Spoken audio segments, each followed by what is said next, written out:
Hello friends, very good afternoon. कैसे हैं आप सब? होप आप सब अच्छे होंगे। जैसा कि आप सबको पता है, security analysis and portfolio management की हमारी सीरीज चल रही है, जिसमें कि आज हम पढ़ेंगे methods of portfolio performance evaluation. Portfolio performance evaluation का मतलब हम समझ चुके थे अपने प्रीवियस वीडियो में। आज हम इसमें देखेंगे कि उसको मेज़र करने के कौन कौन से मेथड होते हैं। मतलब पोर्टफोलियो के अगर परफॉर्मेंस को इवैल्यूएट हमें करना है तो उसके लिए कौन कौन से तरीके से हम उसको इवैल्यूएट कर सकते हैं।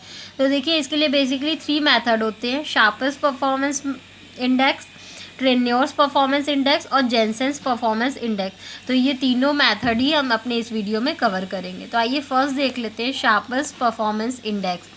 Sharpest index measures the risk premium of the portfolio relative to the total amount of risk in the portfolio।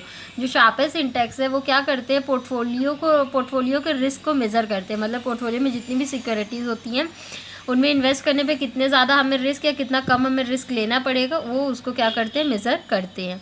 Risk premium is the difference between the portfolio average rate of return and risk less rate of return. और वो लोग क्या calculate करते हैं, इसमें measure करते हैं risk premium भी। रिस्क प्रीमियम का मतलब होता है जब हम लोग एवरेज रेट ऑफ रिटर्न को निकालते हैं और risk less rate of return को निकालते हैं और उन दोनों को जब माइनस करते हैं, यानी उन दोनों का जब डिफरेंस फाइंड आउट करते हैं, तो हम लोग को रिस्क प्रीमियम फाइंड आउट हो जाता है। देखिए, शार्पेस्ट ने कुछ अपने परफॉर्मेंस इंडेक्स के लिए एक फार्मूला भी दिया है। आइए हम लोग उस फार्मूले को देख लेते हैं। वो फार्मूला है ST is equal to RP minus RF upon standard deviation P। आइए इसका मतलब देख लेते हैं। यहाँ RP जो लिखा है उसका मतलब है portfolio average rate of return. जब हम लोग एवरेज रेट ऑफ रिटर्न निकाल लेंगे पोर्टफोलियो का, तो उसको RP से डिनोट करेंगे। RF का मतलब है risk less rate of return. जब हम लोग को risk less rate of return denote करना होगा तो उसको RF से करेंगे। और स्टैंडर्ड डेविएशन P का मतलब है standard deviation of the portfolio return. जो भी पोर्टफोलियो रिटर्न है उसका स्टैंडर्ड डेविएशन डिनोट कैसे करते हैं, ऐसे स्टैंडर्ड डेविएशन P से। ठीक है। द लार्जर द ST, बोल रहा है जितना ज़्यादा ST आपका होगा, ठीक है, better the fund has perform, उतना ही ज़्यादा जो आपका पैसा उसमें लगा है उतना ही ज़्यादा अच्छे तरीके से वर्क करेगा।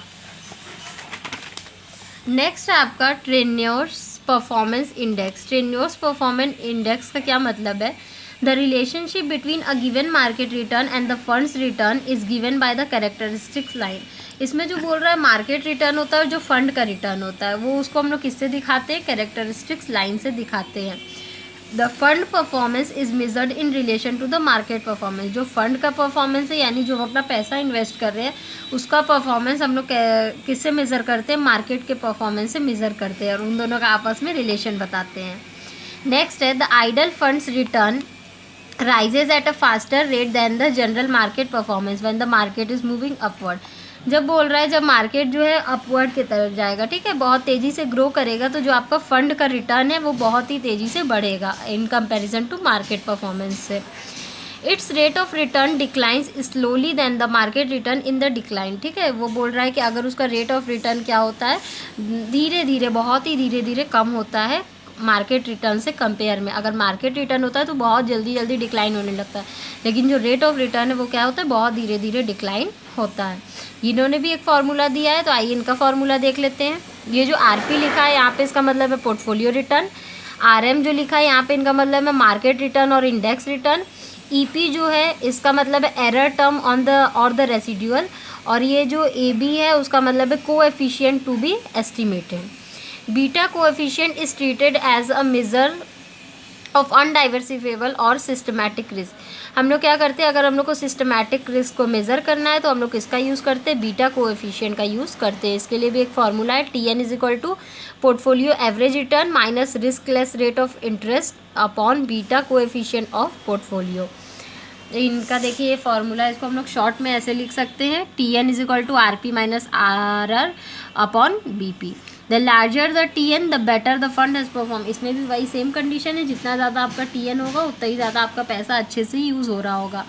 Larger TN is more desirable because it earn more risk premium per unit of systematic risk. बोल रहा है लार्जर TN जो होता है वो बहुत ही ज़्यादा डिज़ायरेबल होता है। क्यों? क्योंकि ये बहुत ही ज़्यादा रिस्क प्रीमियम अर्न करता है हर एक सिस्टमैटिक रिस्क पर। लास्ट आपका है Jensen's performance index. Jensen's performance index ने अपने इस मॉडल में क्या बताया है, the absolute risk adjusted return measure was developed by Michael Jensen. इनका पूरा नाम था माइकल जेनसन। इन्होंने क्या किया, रिस्क और रिटर्न को एडजस्ट करने का फॉर्मूला इसमें बताया। It is mentioned as a measure of absolute performance because a definite standard is set and against that the performance is measured। बोला जा रहा है कि इसमें क्या कर दिया जाता है, पहले से एक स्टैंडर्ड सेट करके रख दिया जाता है और फिर उस हिसाब से परफॉर्मेंस को हम लोग मेज़र करते हैं। The standard is based on the managers predictive ability. जो स्टैंडर्ड होता है उसको कौन देखिए सेलेक्ट करता है, उसको मैनेजर्स लोग सेट करते हैं और वो लोग मतलब अपना पास्ट का रिकॉर्ड देख के उस हिसाब के से स्टैंडर्ड को सेट करते हैं और फिर उस हिसाब से उन लोग क्या करते हैं, परफॉर्मेंस को मेज़र करते हैं। इन्होंने भी एक फार्मूला दिया है, ये देख लेते हैं। The basic model of Jensen is, ये है जहाँ पे आरपी का मतलब है वही average return of portfolio, RF का मतलब है riskless rate of interest, D का मतलब है द इंटरसेप्ट, बी का मतलब है, बीटा का मतलब अ मेजर ऑफ सिस्टमैटिक रिस्क, यानी जब हम लोग सिस्टमैटिक रिस्क को मेज़र करते हैं तो उसको बीटा से डिनोट करते हैं। आरएम का मतलब है एवरेज मार्केट रिटर्न। देखिए standard AP represent the forecasting ability of the manager, then the equation become. ये जो AP है ये क्या होता है, हाँ, जो मैनेजर होता है वो कितना अच्छा फोरकास्ट कर सकता है, मतलब कितनी अच्छी वो फ्यूचर के बारे में प्लानिंग कर सकता है या देख सकता है कि फ्यूचर में क्या होने वाला है। इसी को हम लोग AP से डिनोट करते हैं और इसके लिए एक इक्वेशन बनता है, वो है RP minus RF is equal to AP plus beta RM minus RF, या इसको हम लोग ऐसे भी लिख सकते हैं RP is equal to AP plus RF plus beta RM minus RF। ये बेसिकली क्या आते हैं, 3 हमारे मेथड से जिससे कि हम लोग पोर्टफोलियो के परफॉर्मेंस को इवैल्यूएट कर सकते थे। तो होप आपको ये वीडियो समझ में आया होगा। अगर फिर भी कहीं किसी को कोई प्रॉब्लम हो तो आप मुझे कमेंट सेक्शन में कमेंट करके पूछ सकते हैं। Thank you so much. Please like, subscribe and share my channel. अगर किसी को भी नोट्स चाहिए तो मेरा डिस्क्रिप्शन बॉक्स चेक कर सकता है। Thank you.